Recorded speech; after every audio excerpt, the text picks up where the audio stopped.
आगामी 10 तारीख को राजस्थान विधानसभा का बजट आ रहा है। इसको लेकर के पाली के विधायक की क्या राय है और या क्या चाहते हैं?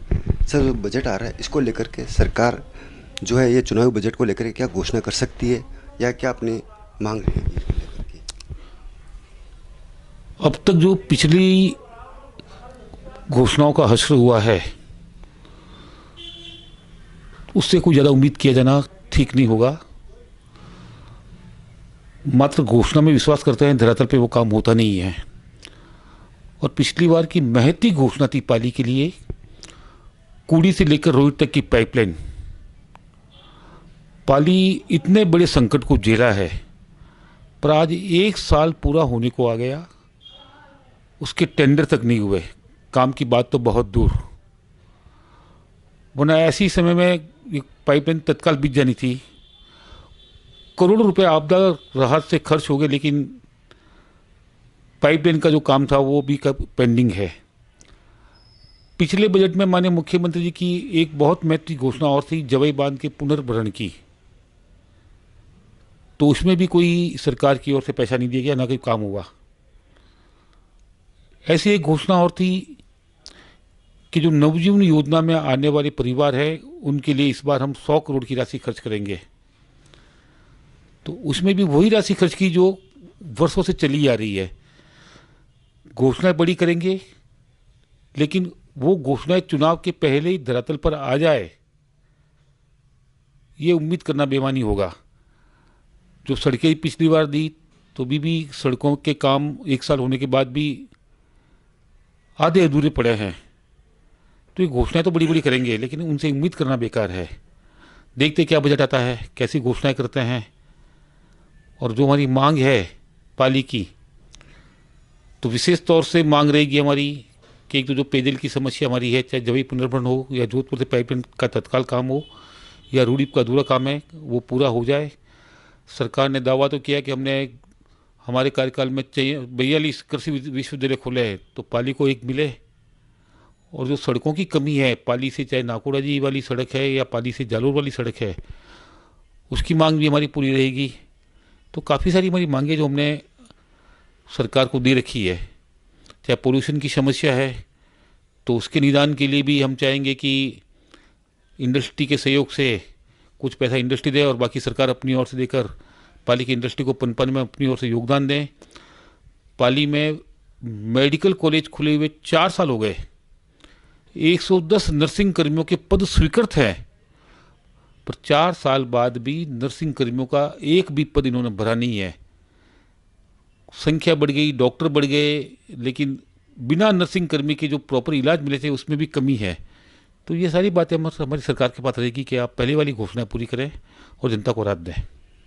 एक जो आपने हाल विधानसभा में एक सवाल उठाया था बीमा फसल को लेकर के, जिन्होंने ये सरकार के आंकड़ों में ऐसा हेरफेरी करती है या धरातल पे भी कुछ नजर आता है? जी नहीं, सरकार उतनी गंभीरता से किसान की जो फसल बर्बाद हुई उसको लेती नहीं है, और कई बार खराबा होने के बाद भी गिरदावरी रिपोर्ट में उसको सही दर्शाकर किसान को उस मुआवजे से वंचित रख दिया जाता है। अब 2020 में 612 काश्तकारों को फसल बीमा का पैसा मिला है। इसका मतलब कहीं न कहीं 2-4 गांव इससे प्रभावित हुए हैं, तभी फसल बीमा का पैसा मिला है। और सरकार की गिरदावरी रिपोर्ट में शून्य खराबा बताया है।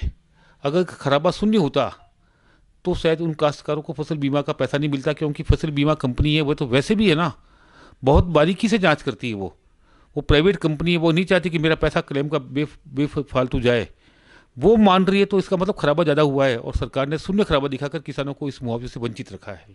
अभी हाल ही में कल कांग्रेस ने एक प्रदर्शन किया था अडानी को लेकर के, जबकि राजस्थान सरकार जो 66,000 करोड़ रुपए का जो है एनर्जी का एग्रीमेंट कर चुकी है, वो उसको जो अनुबंध जो किया है उसको निरस्त न करके, क्या इनका दोहरा चित्र मापदंड नजर आ रहा है इनको? इसमें पूरा दोहरा इनका चेहरा दिखता है।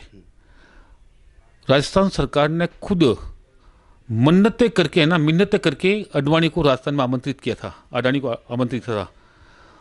और जब अडानी जी राजस्थान की धरती पर आए तो राजस्थान सरकार पलक पावड़े बिछाकर उनके स्वागत के लिए आतुर थी। और जयपुर को जिस प्रकार से सजाया गया था कि जैसे कोई बहुत बड़े राष्ट्र का राष्ट्रपति या राष्ट्राध्यक्ष राजस्थान में आ रहा है, उनका स्वागत करना है, उससे भी बड़ा स्वागत इन्हीं मुख्यमंत्री जी ने अडानी जी का किया था। तो एक तरफ तो आप राजस्थान में वो इन्वेस्ट करे, उस नाते उनकी मिन्नतें कर रहे हो, और उसके बाद में आपके केंद्र के नेता उनको गालियाँ दे रहे हैं, तो ये दोहरा चेहरा इनका साफ दिख रहा है। अडानी जी ने देश के लिए बहुत कुछ किया भाई। चाइना का बहुत बड़ा काम जो चाइना के माध्यम से होता था, अडानी जी ने खुद ने राजस्थान हिंदुस्तान की धरती पर वो काम करके बहुत बड़ी विदेश से मुद्रा बचाई है। और आज भी पूरे देश में, पूरे विश्व में अडानी जी का काम है, नाम है। उसके बाद में सिर्फ मोदी सरकार की वाहवाही नहीं हो जाए और चाइना को खुश करना है कि चाइना का माल यहाँ बिकता रहे, चाइना का आइटम आते रहे, उस नाते अडानी जी को अनावश्यक बदनाम करके करने काम कर रहे हैं। वरना राजस्थान सरकार अपने खुद के जो एमओयू अडानी के साथ किए हैं उनको निरस्त वो क्यों नहीं करती? उन्होंने तो पलक पावड़े बिछाकर मिन्नत करके वो उनको दिया है काम, मिन्नत करके। ये दोहरा चरित्र है उनका। अब जो विधानसभा सदस्य चलेगा, इसके अंदर अपनी पाली जिले को लेकर के या पाली विधानसभा को लेकर के मुख्य डिमांड अपनी क्या होगी पानी के अलावा, या जो लोगों के जीवन यापन के लिए नई इंडस्ट्रीज़ की? हाँ बिल्कुल, पानी तो पहली प्राथमिकता रहेगी कि पानी वाला मामला जो जवई पुनर्भरण है वो हमारी मुख्य मांग रहेगी। उसके बाद में हेमावास पुनर्भरण की मांग भी हम करेंगे।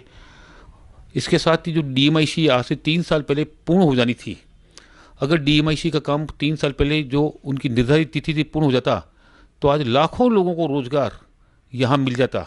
तो ये सरकार की नाकामी है। भारत सरकार पैसा दे रही है, उसके बाद में भी ये कुछ कर नहीं पा रहे हैं।